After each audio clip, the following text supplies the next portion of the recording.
నమస్కారం వార్తలకు స్వాగతం. ముందుగా ముఖ్యాంశాలు. స్టాఫ్ నర్సులకు పోస్టింగ్ ఆర్డర్లను పంపిణీ చేసిన CM Revanth Reddy.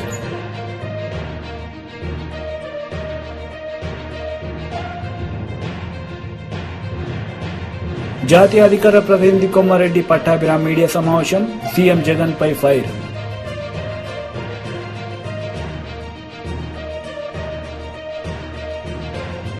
Staff నర్సులకు posting ఆర్డర్లను పంపిణీ చేశారు సీఎం రేవంత్ రెడ్డి. ఈ సందర్భంగా ఆయన మాట్లాడారు.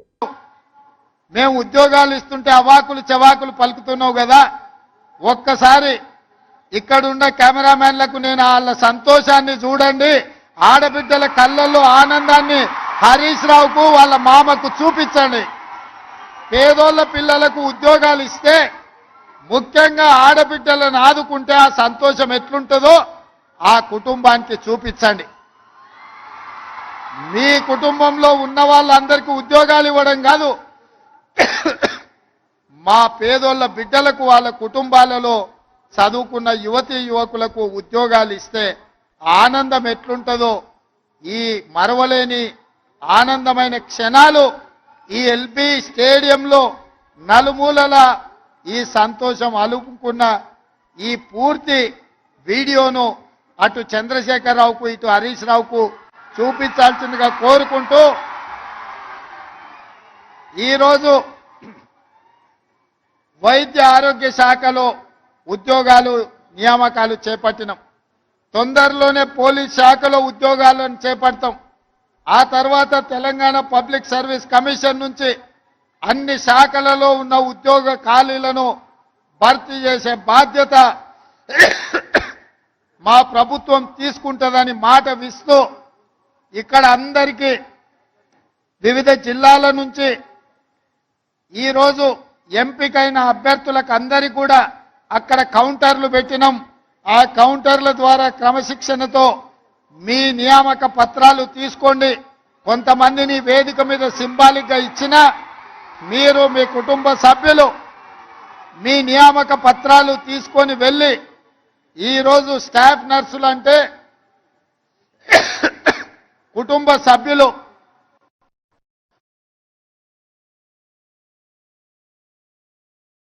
వాళ్ళకు కూడా కన్న కూతురులాగా వైద్యాన్ని అందించేది మీరు. మీరు డాక్టర్లు మీరే, డాక్టర్లు మీరే. కష్టంలో వచ్చిన వాళ్లకు ఒక నమ్మకాన్ని, విశ్వాసాన్ని కల్పించి వాళ్ళని ఆరోగ్యం కుదుట పడే విధంగా సపర్యలు అందించేది మీరే. ఖచ్చితంగా ఒక ఆరోగ్యవంతమైన తెలంగాణను నిర్మించుకోవాలి అని అంటే మీ శ్రమ, మీ కృషి, మీ కష్టం ఉంటుంది. మరొక్కసారి 6,956 మంది ఈరోజు ఉద్యోగ నియామక పత్రాలు అందుకుంటున్న వాళ్లకు మనస్ఫూర్తిగా తెలంగాణ ప్రభుత్వం నుంచి అభినందనలు తెలియజేస్తూ, మీ అందరినీ మనస్ఫూర్తిగా ముందుకు నడిపించడానికి కృషి చేసిన పెద్దలు దామోదర్ రాజ్ నరసింహ గారికి కూడా మీ అందరి తరఫున వారికి కృతజ్ఞతలు తెలియజేస్తూ సెలవు తీసుకుంటున్నాను. ఈ విస్తృత సమాజానికి ఒక కుటుంబ సభ్యురాలిగా నర్సింగ్ ఆఫీసర్ సేవలు అందించాలని సందేశం అందించిన ముఖ్యమంత్రి గారికి ధన్యవాదాలతో ఇప్పుడు 6,956 కుటుంబాల్లో ఆనందం నింపుతున్న సందర్భంలో మరి ఇందాకే ముఖ్యమంత్రి గారు చెప్పుకుంటూ లాంఛనంగా బీజేపీ రాష్ట్ర అధ్యక్షుడు కిషన్ రెడ్డి మీడియా సమావేశం నిర్వహించారు. ఈ సందర్భంగా పలు అంశాలపై ఆయన మాట్లాడారు. కార్యక్రమం అమలు చేశారు. మేము అధికారంలోకి వస్తే గ్రామ సభలు పెట్టి గ్రామ సభల ద్వారా లబ్ధిదారులను ఎంపిక చేస్తామని పదే పదే నేటి ముఖ్యమంత్రి ఆనాడు ప్రకటించడం జరిగింది. నేను ఈరోజు ముఖ్యమంత్రి గారిని అడుగుతా ఉన్నాను, గ్రామ పంచాయతీలు లేకపోతే గ్రామ సభలు ఏ రకంగా, ఏ ప్రాతిపాదికన గ్రామ సభలు పెడతారో చెప్పాల్సినటువంటి అవసరం ఉంది. ఎందుకంటే గ్రామాలలో ప్రభుత్వ పథకాలకు సంబంధించినటువంటి లబ్ధిదారుల ఎంపిక గ్రామ సర్పంచ్ నేతృత్వంలో గ్రామ సభల ద్వారానే ఎంపిక చేయాల్సిన అవసరం ఉంటుంది.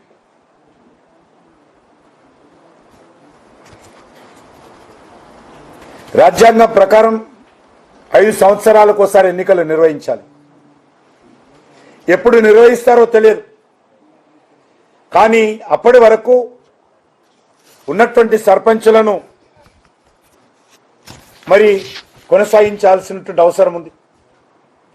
స్పెషల్ ఆఫీసర్లతో గ్రామ పంచాయతీలు కొనసాగించాలనుకోవడము మరి అది మరింత గ్రామ పంచాయతీల వ్యవస్థను నిర్వీర్యం చేయడం అవుతుంది. అభివృద్ధి కార్యక్రమాలు ఆగేటువంటి అవకాశం ఉంటుంది. సంక్షేమ కార్యక్రమాలు ఆగిపోతాయి. కాబట్టి గ్రామ సభలే లక్ష్యంగా పెట్టుకున్నటువంటి ప్రభుత్వ పథకాలు ఎంపిక ఏదైతుందో అది ఆగిపోయేటువంటి అవకాశం ఉంటుంది.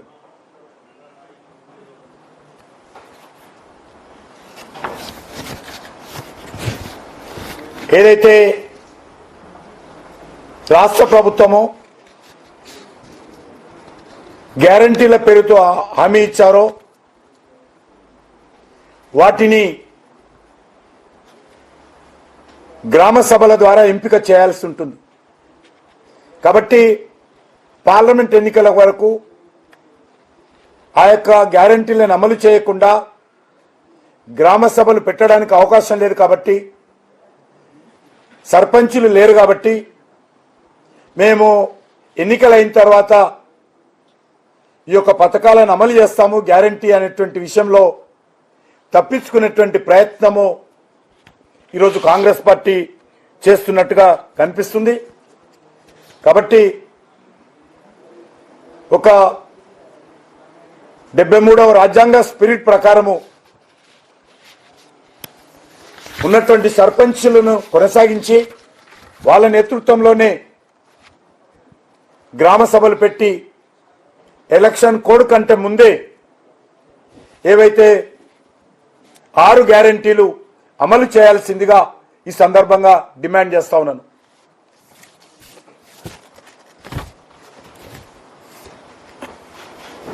సర్పంచులు కొనసాగించడానికి నిబంధనలు అనుమతిస్తాయి. సర్పంచులు కొనసాగించడానికి రూల్స్ అనుమతిస్తాయి ఉన్నాయి.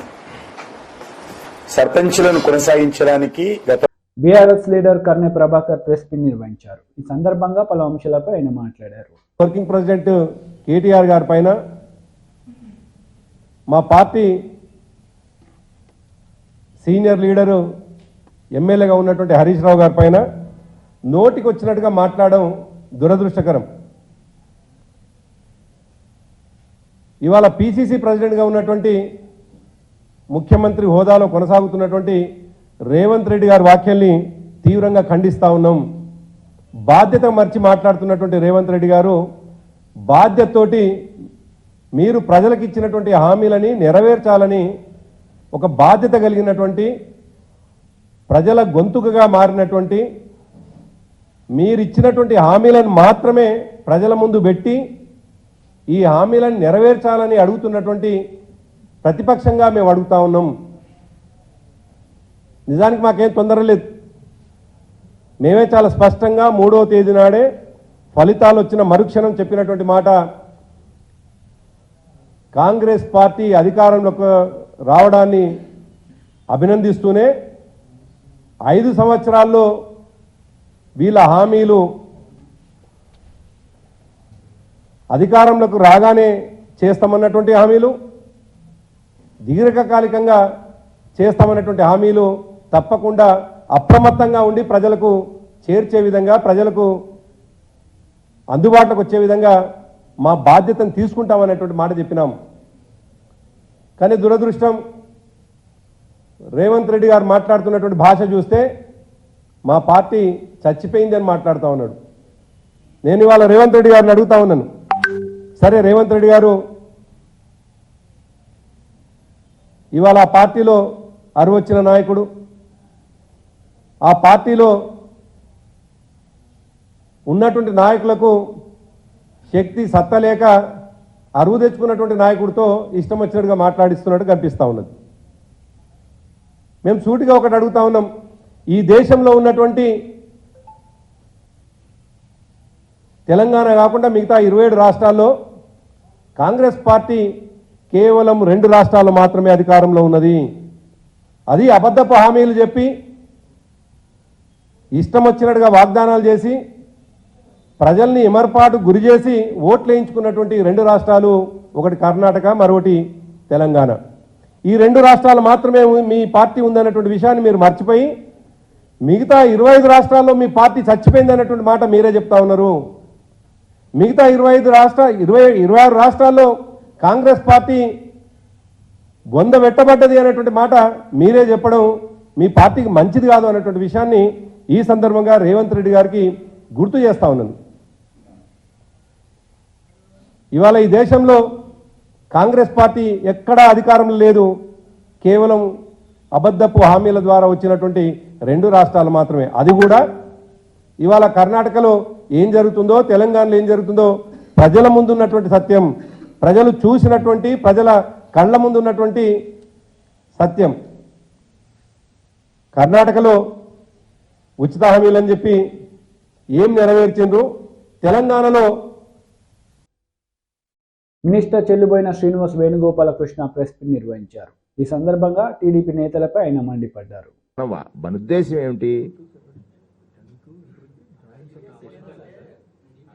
ఇప్పుడు సిబిఎస్ఈ ఉంది, ఎస్ ఆమోదం జరిగిన తర్వాతే కదా. ఎస్ఎస్సి బోర్డు ఉంటుంది, దానికి తోడు ఇప్పుడు సిబిఎస్ఈ సిలబస్ ఉందా? ఎస్ఎస్సి బోర్డు ఉండగా ఉంది కదండి. కాదు, సిబిఎస్ఈ ఉందా లేదా?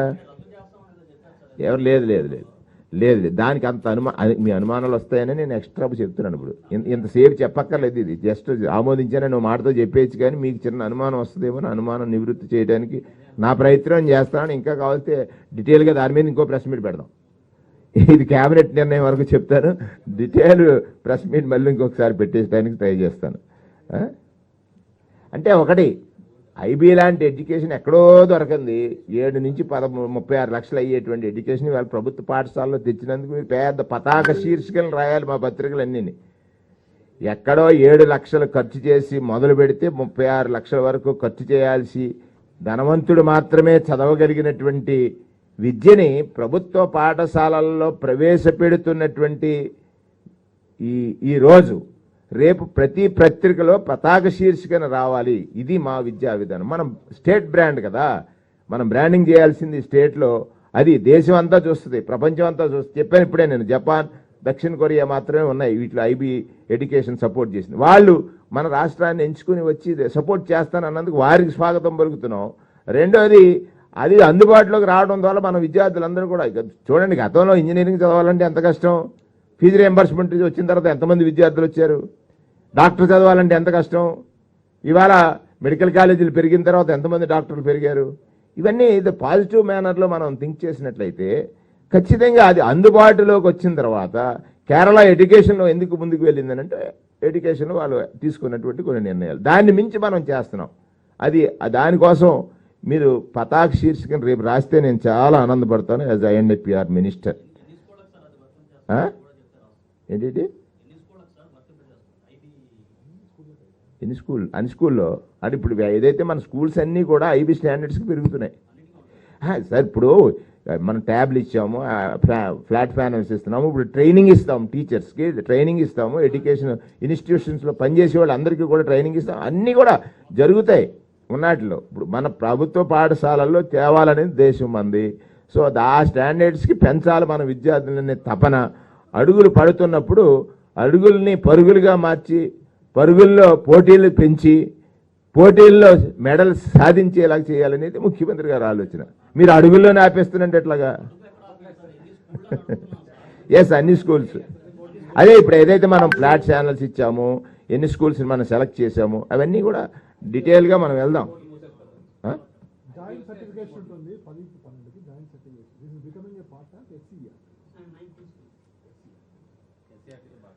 అదే ప్రభుత్వ బడుల్లో ఐబీ ఐబీని భాగస్వామి అంటే దే ఆర్ పార్ట్నర్స్. అది మనకి భాగస్వామ్యం కావడాన్ని మనం మంత్రిమండలి ఆమోదం తెలియజేసింది. అలాగే రాష్ట్ర వ్యాప్తంగా ఉన్నటువంటి అన్ని విశ్వవిద్యాలయాల్లో బోధనేతర సిబ్బంది పదవీ విరమణ వయస్సు విశ్వవిద్యాలయాల్లో బోధనేతర సిబ్బంది పదవీ విరమణ వయసుని 60 నుంచి 62 సంవత్సరాలు పొడిగిస్తూ మంత్రిమండలి ఆమోదం తెలియజేసింది. అలా ఏపీ డిస్కమ్లకి 1500 కోట్ల రుణాలుపై ప్రభుత్వ గ్యారంటీని ఇస్తూ మంత్రిమండలి ఆమోదం తెలియజేసింది. అత్యంత మారుమూల గిరిజన ప్రాంతాల్లో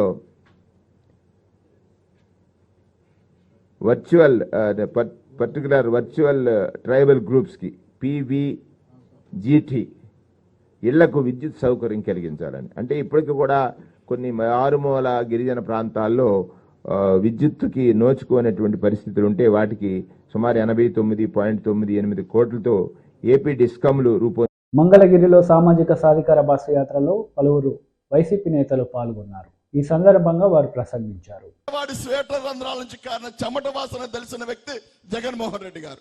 ప్రతి పేదవాడిని ఉన్నత స్థానంలో ఉంచాలని చెప్పి ఎక్కడో మారుమూల గ్రామంలో నందిగు సురేష్ అనేవాడు ఈ మంగళగిరి ప్రాంతంలో ఇదే ప్రాంతంలో సైకిల్ తో తొక్కుకుంటూ తిరిగిన వ్యక్తిని ఇవాళ చంద్రబాబు నాయుడు జైల్లో పెట్టిస్తే ఏకంగా జగనన్న తీసుకెళ్లి ఢిల్లీ పార్లమెంట్ లో కూర్చోబెట్టాడు. అది జగన్మోహన్ రెడ్డి గారికి మన పట్ల ఉన్న ప్రేమది. కాబట్టి మీరందరూ బాగా గమనించండి. చంద్రబాబు నాయుడు సింగిల్ గా గెలిచే దమ్ము లేక ఇక నేను ఇందాక తాడేపల్లి నుంచి వస్తా ఉంటే మహానాడు కట్ట మీద నుంచి వచ్చా. అక్కడ ఏం కనబడ్డాయంటే లోకేష్ ఇస్త్రీ పెట్టెలు, లోకేష్ ఫ్లెక్సీలు, లోకేష్ మరి ఐరన్ చేసే బళ్ళు ఇచ్చాడు. అంటే మీరు కుల వృత్తులు చేసుకొని బతకండి, ఇక మీకు బాగుపడాల్సిన అవసరంలా అని చెప్పి లోకేష్ చెప్పదలుచుకున్నాడు. కానీ జగనన్న అలా కాదు. ఒక బండిచ్చి 1000 రూపాయలు ఇస్త్రీ పెట్టడం కాదు, వీళ్ళ పిల్లలు చదివించాలి, వీళ్ళ జీవితాలు మార్చాలి, వీళ్ళ ఐఏఎస్లు గాను IPSలు గాను ఉన్నతాధికారులుగా తీర్చిదిద్దాలని జగన్మోహన్ రెడ్డి గారు చూస్తామన్నాడు. ఇక ఏకంగా తాడేపల్లి నుంచి నేను వస్తా ఉంటే నాకు ఒకటి కనిపించింది. విచిత్రం ఏంటంటే బారుకు మన జెండాలు ఉన్నాయి. ఇక మధ్యకాలంలో పవన్ కళ్యాణ్ ఫ్లెక్స్ మరి పార్టీ ఆఫీస్ ఉంది. అక్కడ ఒక 20 జెండాల పక్కన మన జెండాల పక్కన వాళ్ళు జెండాలు కట్టారు. నేను పవన్ కళ్యాణ్ గాని చంద్రబాబు నాయుడు గాని ఎవరైనా సరే మీరు మా పార్టీ జెండా పక్కన కట్టినంత ఈజీగా మీ జెండా కట్టారు కదా, అలాగే నేను 175 నియోజకవర్గాల్లో మా క్యాండిడేట్లకు ఎదురు క్యాండిడేట్లు పెట్టే దమ్ము మీకు ఉందా? ఒక్కసారి చెప్పాల్సిన అవసరం మీ అందరికీ ఉంది. కానీ మీరు పెట్టలేరు. జగన్మోహన్ రెడ్డి గారు నేను సిద్ధం, పేదోడు పట్ల, పేదోడు పక్కన, పేదోడు కోసం పెత్తందారులతో రాక్షసులతో నేను యుద్ధం చేస్తాను, నేను సిద్ధమా. ఆయన వై నాట్ 175 అని సిద్ధమా అంటున్నాడు. మరి అందరం సిద్ధమా? మనం సిద్ధమా 175? ఎందుకంటే థ్యాంక్ యూ 175 వై నాట్ 175 అంటున్నారు. ఎందుకంటే 2019లో మనం ఎలక్షన్స్కి వెళ్ళేటప్పుడు చేస్తాను అనే ఆయన మన ముందుకు వచ్చారు. కానీ ఈరోజు మనం ఎలక్షన్కి వెళ్తున్నప్పుడు ఆయన మేనిఫెస్టోలో 98% బడుగు బలహీన వర్గాలకి విద్య వైద్యం మీద ప్రత్యేక దృష్టి పెట్టి, చిరు వ్యాపారుల మీద దృష్టి పెట్టి అనేక సంక్షేమ కార్యక్రమాలు చేశారు. ఇవాళ మన కార్యకర్తకి గడపకి వెళ్తానికి ఒక ఆయుధం ఉంది. ఆ ఆయుధమే జగన్మోహన్ రెడ్డి గారు చేసినటువంటి సంక్షేమ పథకాలు. ఒక కార్మికురాలు ఒక కాన్వెంట్కి స్కూల్కి పంపించాలి, నా బిడ్డని ఉన్నత వర్గంలో వెళ్తున్నారు అంటే ఎంతో బాధపడేది. అటువంటిది జగన్మోహన్ రెడ్డి గారి వాళ్ళ నాడు నేడు స్కూల్స్ తయారు చేయించి, స్కూల్ యూనిఫామ్ల దగ్గర నుంచి వాళ్ళు తినే భోజనం వరకు ప్రతిదీ కూడా ఆయన సొంతంగా నిర్ణయం తీసుకొని చేస్తా ఉన్నాడే. ఆ తల్లి ఎంత సంతోషపడిద్దో ఒక్కసారి ఆలోచించండి. అట్లానే ప్రైమరీ హెల్త్ సెంటర్లు ఇవాళ మన నియోజకవర్గంలో ఎన్ని ఉన్నాయో చూడండి. ఒక బ్లడ్ టెస్ట్ చేయించాలంటే పేద కార్మికులు 1700, 1800 వేచించాల్సి వస్తుంది.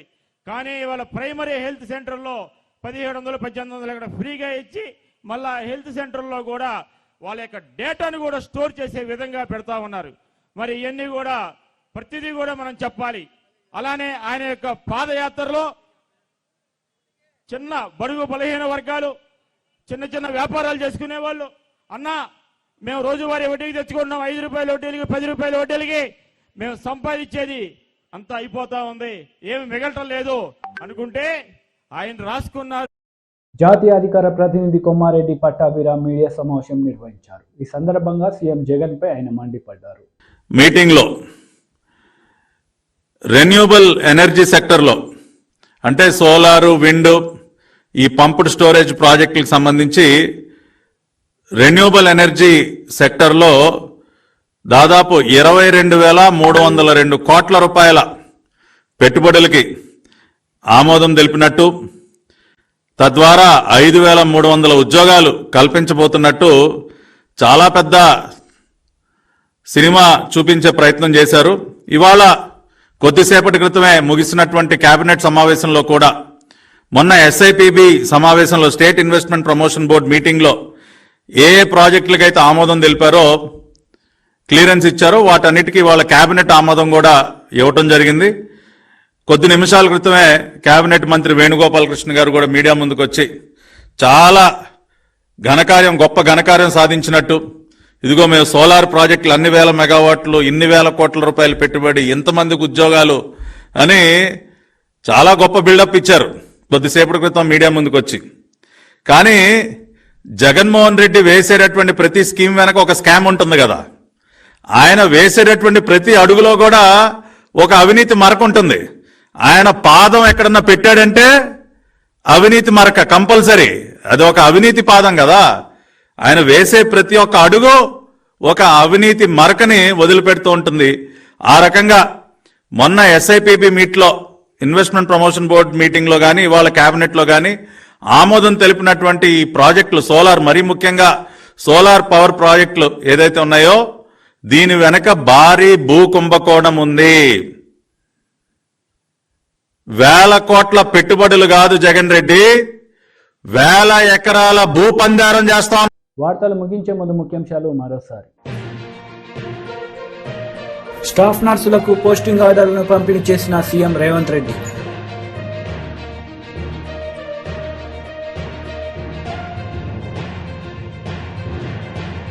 జాతీయ అధికార ప్రతినిధి కొమ్మారెడ్డి పట్టాభిరామ్ మీడియా సమావేశం, సీఎం జగన్ పై ఫైర్.